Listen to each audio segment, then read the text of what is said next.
और तुम्हारा परवरदिगार जब नाफरमान बस्तियों को पकड़ा करता है तो उसकी पकड़ इसी तरह की होती है। बेशक उसकी पकड़ दुख देने वाली सख्त है।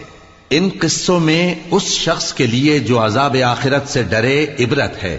ये वो दिन होगा जिसमें सब इकट्ठे किए जाएंगे और यही वो दिन होगा जिसमें सब अल्लाह के रूबरू हाजिर किए जाएंगे और हम उसके लाने में एक वक्त मुअय्यन तक ताखीर कर रहे हैं।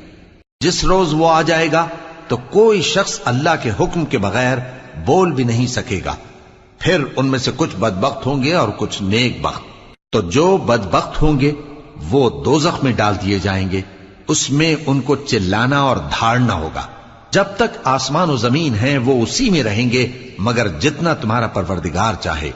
बेशक तुम्हारा परवरदिगार जो चाहता है कर देता है। और जो नेक बख्त होंगे वो बहिश्त में दाखिल किए जाएंगे